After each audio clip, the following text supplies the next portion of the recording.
ဘလောက်မှန်မှန်ဘလောက်အကျိုးရှိရှိပြောတဲ့အချိန်ကြမှာပြောရတယ်မပြောတဲ့အချိန်ကိုမပြောရဘူးစောင့်နိုင်ရတယ်အောင့်နိုင်ရတယ်တခါတလေကြတော့ကိုကမစောင့်နိုင်ဘူးမအောင့်နိုင်ဘူးပြောချင်ရင်ပြောချလိုက်တယ်အဲ့ဒီမှာဒုက္ခရောက်တာအထူးသဖြင့်အသက်ကြီးတဲ့လူတွေကိုမှားခြင်းတယ်ဗျာအိမ်မှာမြင်နေတာတွေကိုမြင်တိုင်းများသွားမပြောလိုက်ပါနဲ့ကြားတိုင်းမပြောလိုက်ပါနဲ့ကိုသိတာတွေကိုသိတဲ့အတိုင်းမပြောလိုက်ပါနဲ့မှန်ပါဗျာကိုသိတာကိုသိတဲ့အတိုင်းပြောမိလို့ဒုက္ခရောက်တာတွေအများကြီးရှိတယ်ရှိပါတယ်ဗျာမမှန်လို့မဟုတ်ဘူးနော်မှန်ပါမမှန်လို့မဟုတ်ဘူးဒါလေးနဲ့ပတ်သက်ပြီးတော့မြတ်စွာဘုရားကတော့ကြည်ကြဲပြန့်ပြန့်ပြောပါတယ်ရှင်ရာဟုလာကိုဟောထားတာရှိတယ်လေကြည်ရှုဆင်ခြင်၍ကြည်ရှုဆင်ခြင်၍စကားကိုပြောရ၏တဲ့ရှင်ရာဟုလာငယ်ငယ်လေးတုန်းကမြတ်စွာဘုရားဟောတာချစ်သားတဲ့မှန်ဟာဘာအကျိုးရှိလေတဲ့ကြည်ခြင်းအကျိုးရှိပါတယ်ဖေဟာအဲ့ဒါလိုပဲတဲ့ပြောတော့မယ်ဆိုလို့ရှိရင်ငါပြောလိုက်တဲ့စကားဟာငါအတွက်သူ့အတွက်အကျိုးဆုပ်ယုပ်စေမှာလားအကုသိုလ်တွေများဖြစ်မှာလားလို့စဉ်းစားလိုက်အောင်တဲ့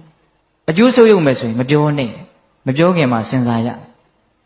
ပြောနေစဲမှာလဲခဏလေးတွေ့ပြီးတော့စဉ်းစားလိုက်ပါအောင်ငါအခုပြောနေတဲ့စကားဟာငါအတွက်အကျိုးရှိလားသူ့အတွက်အကျိုးရှိလားအကျိုးမရှိဘူးဆိုရင်ရက်နိုင်ရမယ်ဖြတ်နိုင်ရမယ်ဟုတ်လားပြောပြီးတဲ့နောက်မှာလည်းပဲငါပြောခဲ့တဲ့စကားဟာငါအတွက်သူ့အတွက်အကျိုးရှိသလားအကုသိုလ်ဖြစ်နေသလားလို့စဉ်းစားရမယ်အကုသိုလ်ဖြစ်နေတဲ့အကျိုးမရှိဘူးဆိုရင်နောက်ငါဒါမျိုးနောက်မပြောတော့ဘူးလို့ဆုံးဖြတ်နိုင်ရမယ်ဒါရှင်ရာဟုလာကိုဟောထားတာဒါတော်တော်ကောင်းတယ်နော်တခါကြီးများဒါလေးနဲ့ပတ်သက်ပြီးတော့ဦးဇင်းတို့ဗိမိတာရမင်းကြီးရဲ့အမတ်ချုပ်ကြီးဝတ္တကာရပုံနာဆိုတာကြားဘူးမှာပါအဲ့ဒီပုံနာကြီးကမြတ်စွာဘုရားတည်းရောက်လာပြီးတော့မြတ်စွာဘုရားကိုလျှောက်တယ်အရှင်ဘုရားတဲ့တပည့်တော်ရဲ့အယူဆလေးကိုပြောပြရစီပြောပါတပည့်တော်ရဲ့အယူဆကတော့မြင်တာကိုမြင်တဲ့အတိုင်းပြောတတ်တယ်ကြားတာကိုကြားတဲ့အတိုင်းပြောတတ်တယ်တွေ့တာကိုတွေ့တဲ့အတိုင်းပြောတတ်တယ်သိတာကိုသိတဲ့အတိုင်းပြောတတ်တယ်လို့တပည့်တော်ယူဆပါတယ်တဲ့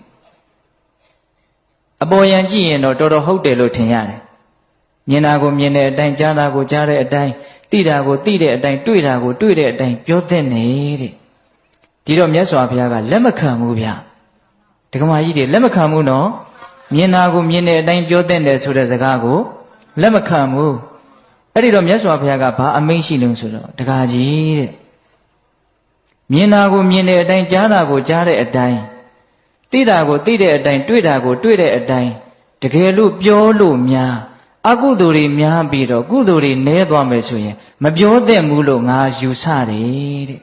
မှန်ပါဗျာနော်မြင်တဲ့အတိုင်းပြောလိုက်လို့အကုသိုလ်တွေများသွားမယ်ကုသိုလ်တွေနည်းသွားမယ်အကျိုးတွေမဲ့သွားမယ်ဆိုရင်မြင်တဲ့အတိုင်းမပြောနဲ့မပြောပါနဲ့ဟုတ်လားမှန်ပါဗျာမြင်တာကိုမြင်တဲ့အတိုင်းကြားတာကိုကြားတဲ့အတိုင်းသိတာကိုသိတဲ့အတိုင်းတွေ့တာကိုတွေ့တဲ့အတိုင်းမပြောလို့များအကုသိုလ်တွေများပြီးတော့ကုသိုလ်တွေနည်းမယ်ဆိုရင်တော့အဲ့ဒါပြောလိုက်တဲ့မပြောလို့အကုသိုလ်များမယ်ဆိုရင်ပြောလိုက်မှန်ပါဗျာပြောလို့အကုသိုလ်များမယ်ဆိုရင်မပြောနဲ့မှန်ပါဗျာအဲ့ဒီတော့ဒီစကားလေးရဲ့အနှစ်ချုပ်ကဘာလဲဆိုတော့သေးသေးချာချာလေးစဉ်းစားပြီးတော့ပြောသင့်မှပြောဆိုတဲ့အဓိပ္ပာယ်